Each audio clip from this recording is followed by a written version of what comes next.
Olá, meus queridos irmãos internautas, professor Pastor Jonias. Estamos dando sequência às gravações de nossas videoaulas sobre a Escola Bíblica Dominical da editora Betel. A lição traz o tema Conhecendo o Arrependimento Bíblico e Frutífero. Lição 4, direcionada para o dia 22 de outubro de 2017. Texto áureo: Produzi, pois, frutos dignos de arrependimento. Mateus 3 e 8. Verdade aplicada: o arrependimento vai além de uma confissão. Ele é gerado na alma, exposto em palavras e vivido em atitudes. Textos de referência: Mateus 21, 28 a 31. Meu querido irmão internauta, nessa lição nós vamos tratar do verdadeiro arrependimento, elemento primordial para que aconteça a salvação. O arrependimento é fundamental no processo da salvação. Ele abrange não somente uma mera tristeza pelo pecado, como foi o caso de Judas Iscariotes, que teve apenas remorso. O arrependimento implica em uma mudança de pensamentos, de propósitos e de novas ações. Esse foi o tema central da mensagem de Jesus Cristo, Mateus 4 e 17. Vamos, portanto, trabalhar nesta lição sobre o verdadeiro sentimento de arrependimento frutífero. A necessidade do arrependimento. O arrependimento é um assunto de grande relevância, pois por ele viramos as costas para o pecado e nos voltamos para Deus. Precisamos conhecer a sua importância, o que significa e como alcançá-lo. Nos subpontos 1, 2 e 3, nós vamos ver o arrependimento e seu significado. O que significa arrependimento? Por que necessitamos de arrependimento e os agentes provocadores do arrependimento? Nos textos da primeira parte, aqui no subponto 1, o arrependimento e seu significado. O termo usado para arrependimento é metanoeu e não se restringe apenas a uma mera tristeza pelo pecado. Significa uma mudança de pontos de vista, de pensamentos e de propósito. Atos 2 e 38 e 3 e 19. O Catecismo de Westminster definiu assim o significado do arrependimento. Arrependimento é a graça salvadora pela qual o pecador, sentindo verdadeiramente seu pecado e lançando mão da misericórdia de Deus em Cristo e sentindo tristeza por causa do seu pecado e ódio contra ele, abandona-o e aproxima-se de Deus, fazendo o firme propósito de daí em diante ser obediente a Deus. Atos 11, 18, 20 e 21. Em suma, o arrependimento faz com que o homem pecador passe a odiar coisas que antes amava e a amar as coisas que outrora odiava. Salmo 119 e 128. 8. O que significa metanoeu? Termo grego que origina arrependimento. Como a Bíblia foi escrita no Novo Testamento no grego, evidentemente que esse termo é conhecido no Novo Testamento e ele aparece pelo menos 32 vezes no Novo Testamento. E aqui, o Catecismo de Westminster, ele bem definiu o que é arrependimento. O que foi o Catecismo de Westminster? Westminster, uma cidade ao sudoeste de Londres, capital da Inglaterra. A Assembleia de Reformistas resolveu criar um catecismo para a sua orientação. Um catecismo que contém pelo menos 196 questões bem definidas e sedimentadas na corrente filosófica e cristã reformista do grande expoente em reforma, João Calvino. Este catecismo, ele é um eixo norteador para a fé cristã de todas as igrejas presbiterianas em volta do mundo. Então, fica aqui essas pinceladas para você ter uma noção do que vem a ser este catecismo de Westminster. E eles bem souberam organizar e definir o que é arrependimento na sua essência. Mesmo porque aqui, nesse subponto, o ponto culminante é o arrependimento e seu significado. O que significa? Então, eles definiram o seguinte, que arrependimento é a graça salvadora, pela qual o pecador, sentindo verdadeiramente seu pecado e lançando mão da misericórdia de Deus em Cristo, e sentindo tristeza por causa do seu pecado e ódio contra ele, abandona-o e aproxima-se de Deus, fazendo o firme propósito de daí em diante ser obediente a Deus. E aí nós temos um respaldo bíblico aqui em Atos 11 e 18 e também capítulo 20, versículo 21. Em suma, o arrependimento faz parte, ou faz com que o homem pecador passe a odiar coisas do passado. Aqui ficou bem definido o que vem a ser arrependimento. É uma mudança. O termo do qual se origina a palavra arrependimento, metanoeu, do grego, nos encaminha a um sentimento profundo que não é uma mera tristeza pelo pecado, como se sentiu Judas Iscariote, mas uma mudança, uma tomada de atitude também. Nós vamos ver isso. Por que necessitamos de arrependimento? O pecado encerrou todos os seres humanos em uma mesma condição, perdidos. Romanos 3 e 23. Perdidos estão todos, destituídos da glória. E aí a Bíblia revela que Deus manifesta a sua ira contra a impiedade e injustiça dos homens.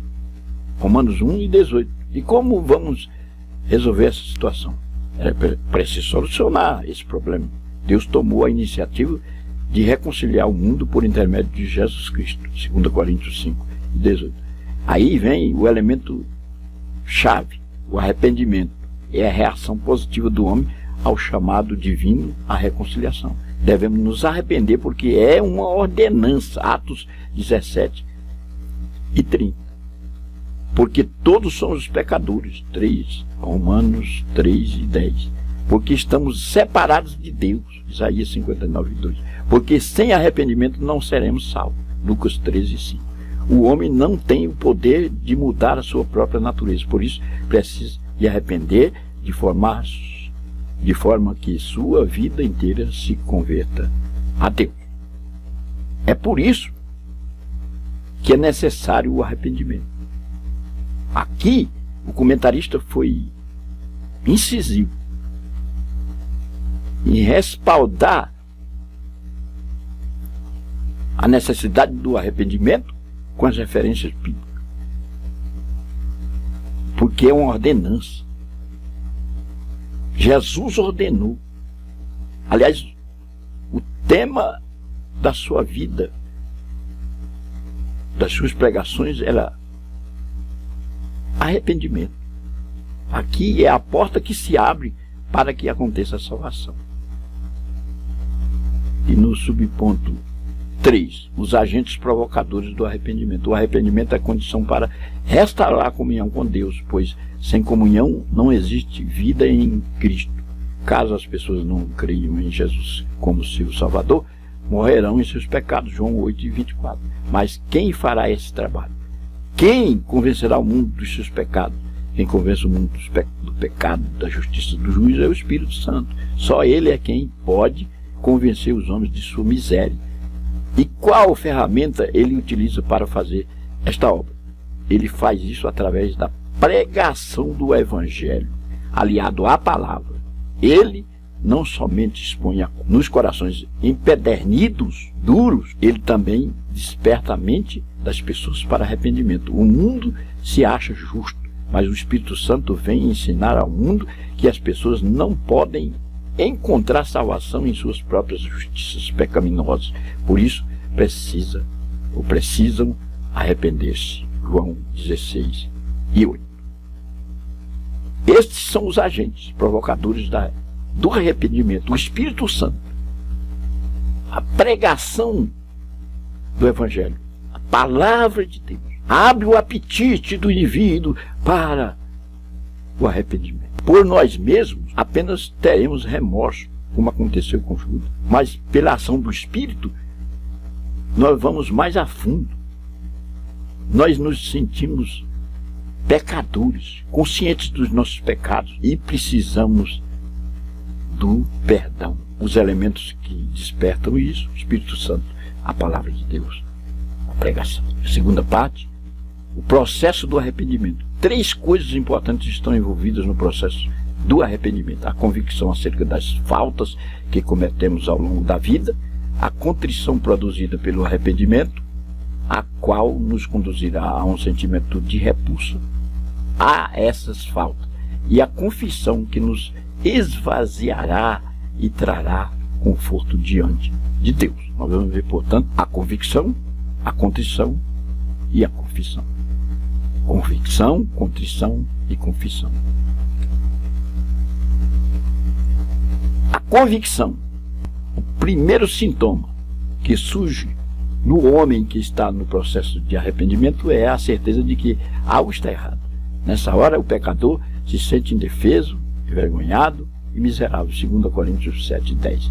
Sua primeira reação é reconhecer que está perdido, e como resultado da obra do Espírito Santo, ele sente um vazio, sente que algo lhe falta, e que, após ouvir a palavra de Deus, é impelido a confessar suas culpas. 1 Coríntios 14, 24 a 25.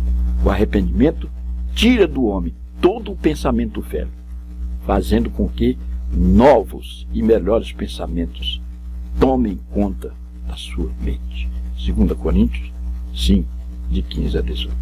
Enquanto o sistema do mundo procura tirar as pessoas de uma vida de miséria, Cristo, através de sua palavra, tira a miséria da vida das pessoas. Convicção.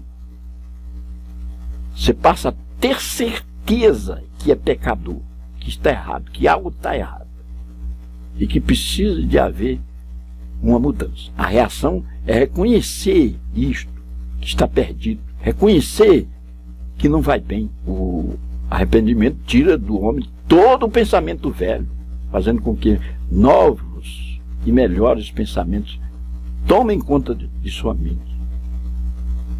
Oh, aleluia! Contrição. Segundo o dicionário, a contrição é um sentimento pungente de arrependimento por pecados cometidos e por ofensas a Deus. A palavra, o vocábulo pungente, significa de ponta aguda, aquilo que é penetrante. Menos pelo receio do castigo, mas por amor e gratidão à divindade. Sem esse profundo sentimento de tristeza, não há arrependimento frutífero. No Salmo 51, Davi demonstra que não apenas estava convicto de seu pecado, mas também quebrantado e contrito. Salmo 51, 17. Perto está o Senhor dos quebrantados e contritos para salvar. Salmo 34 e 18. Uma pessoa arrependida passa a odiar as suas antigas práticas e se empenha em reparar os danos que foram causados a outros. 2 Coríntios 7:10. A verdadeira contrição não sente simplesmente as consequências do ocorrido, mas odeia o realizado. Como foi o caso de Judas, que apenas sentiu remorso. Aqui é o contrário. Você sente contrição, o sentimento pungente, ou seja, de ponta aguda, penetrante, e que precisamos de algo diferente. Odeia as coisas do passado, as coisas, práticas hediondas cometidas, e repara os danos que foram causados a outros. Aqui no subponto 3, a confissão. Depois da convicção, estamos conscientes dos nossos pecados. Da contrição, estamos sensibilizados a tomar uma atitude. Aí vem a confissão, que é a atitude, que é a atitude concreta, que é a concretude do verdadeiro arrependimento. Nós confessamos. Convicção acerca dos pecados produzidos pela palavra de Deus e a ação do Espírito Santo resultará em contrição e conduzirá à confissão. Está aqui. A tendência humana é esconder e cobrir os pecados, porém aquele que encobre não prospera. Provérbios 28:13, a confissão expressa que recebemos e admitimos que somos pecadores. Vide a atitude do profeta Isaías 6:5 e dos convertidos em Éfeso. Atos 19:18. Estavam convictos e certos de que precisavam confessar os seus pecados. o verdadeiro arrependimento acontecendo. Se escondemos nossos pecados, se não confessamos, é porque não houve arrependimento. Não houve contrição, convicção dos nossos pecados. Nós vamos escondê-los sempre. A parte 3. Agora, os frutos do arrependimento. As atitudes que sucedem após o arrependimento determinarão a natureza dele. Tais procedimentos indicarão inicialmente se foi um arrependimento profundo e sincero ou se foi mera experiência emocional, remorso, que em nada afetou a vida posterior. Enfim, o genuíno arrependimento deve ser caracterizado por bons frutos, caso contrário, tal experiência é imprestável. Aqui são os frutos do arrependimento. Atitudes concretas, concretude. Vamos ver nos subpontos 1, 2 e 3. O abandono das práticas do velho homem, a novidade de vida e a diligência. Abandono das práticas do velho homem. Arrependidos, agora vivemos reconciliados com Deus. E estar reconciliado com Deus é manifestar uma atitude diferente de comportamento. Escrevendo aos Efésios, Paulo diz que devemos nos despojar do velho homem, renovar-nos no espírito de nossa mente e nos revestir do novo homem, que segundo Deus é criado em verdadeira justiça e santidade. Efésios 4 e 22. Recebemos uma nova roupagem e devemos abandonar a roupagem antiga. Não podemos colocar a roupa nova por cima da velha. A vida antiga morreu quando foram queimados e não podemos mais olhar para trás. Colossenses 3, versículos de 8 a 10 e Hebreus 11, versículos de 13 a 15.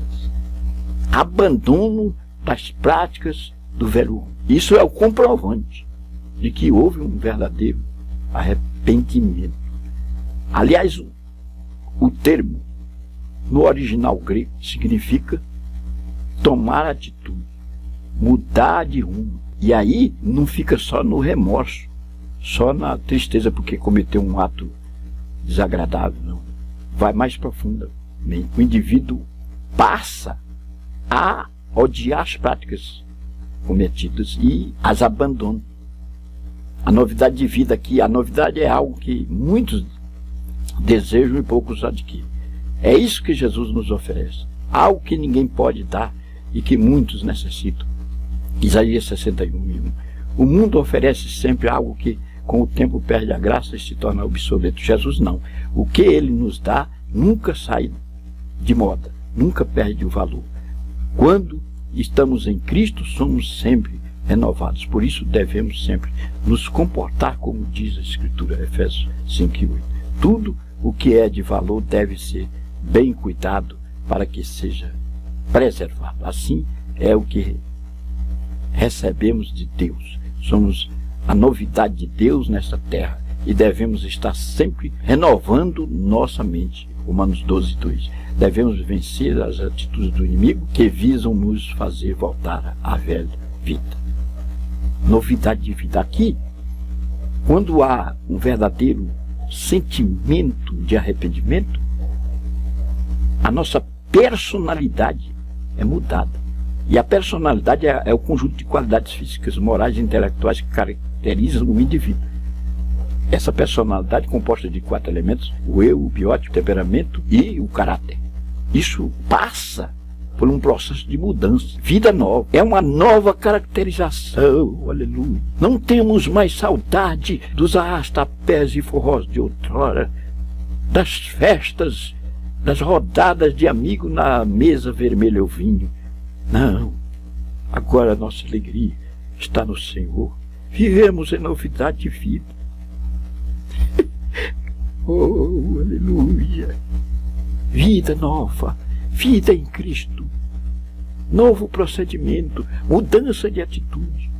Se ocorreu o arrependimento, então, conforme o termo original, tomou-se uma nova atitude. Glória a Jesus. Isto é muito lindo, isto é precioso. Nós somos a novidade de Deus através de Cristo Jesus. Fomos mudados. O mundo oferece algo que com o tempo perde a graça, diz o autor. e se torna obsoleto. Mas Jesus não. O que ele nos dá nunca sai de moda, nunca perde o valor. Aleluia. E na parte 3 aqui, no último subponto, diligência. A vida cristã é desafiadora e a permanência nela é uma questão de sobrevivência espiritual, onde nossas escolhas, com a ajuda do Espírito Santo, determinarão nosso crescimento. Deuteronômio 30, 19. Devemos sempre nos perguntar: estou perseverando na fé? Minha conduta demonstra um cristianismo aprovado, dúbio ou reprovado? O que estou fazendo para melhorar meu relacionamento com Deus, com meus parentes e com os meus irmãos em Cristo? Qual tem sido o meu interesse pelas Escrituras, escola bíblica dominical, cultos e pela comunhão com os irmãos? Estou contribuindo com os meus dons e talentos? Ou estarei por algum motivo? Ou os enterrei por algum motivo? A Bíblia nos alerta a sempre nos apresentarmos aprovados diante de Deus e com afinidade à palavra de Deus. 2 Timóteo 2,15 aqui diz: procura apresentar-te a Deus aprovado, como obreiro que não tem de que se envergonhar, que maneja bem a palavra da verdade. Então a vida cristã é desafiadora e a permanência nela é uma questão de sobrevivência espiritual. Ou nós permanecemos na vida cristã, ou fatalmente nós tomaremos outro rumo. E as nossas escolhas aqui são fundamentais. Nós seguimos a orientação do Espírito e aí vamos crescendo. E sempre precisamos nos perguntar: estou perseverando na fé? Minha conduta demonstra um cristianismo aprovado, dúbio ou reprovado? A palavra dúbio, o adjetivo aqui dúbio, significa que tem duplo sentido. É um evangelho de duas facetas? É um evangelho reprovado? Ou é um evangelho aprovado? É um evangelho barato, sem arrependimento, sem mudança de comportamento, sem mudança de atitude? É um evangelho sem o elemento arrependimento, que nos encaminha à salvação, despertada pelo Espírito Santo de Deus, que é o agente que vai fazer a promoção do arrependimento, de tomada de atitude? Então, meu querido irmão, o Senhor Jesus foi claro que os seus discípulos devem pregar o arrependimento. Lucas 24 e 47. O teólogo alemão Dietrich Bonhoeffer denominou de graça barata a mensagem de salvação instituída do arrependimento. Que evangelho estamos pregando? Um evangelho de graça barata, um evangelho cuja mensagem não fala da mudança radical precedido do arrependimento. Nessa lição vimos o verdadeiro significado da palavra arrependimento. Mudar de rumo, tomar atitude, está plantada no grego, a língua máter do Novo Testamento. Então que Deus nos abençoe, que possamos pregar este evangelho, o evangelho de mudança de comportamento, o evangelho de arrependimento. Arrependei-vos, diz o evangelho de Cristo, para que sejam perdoados os vossos pecados. Vou deixar aqui o questionário, você pode pausar e absorver aqui as respostas das perguntas. Que Deus nos abençoe.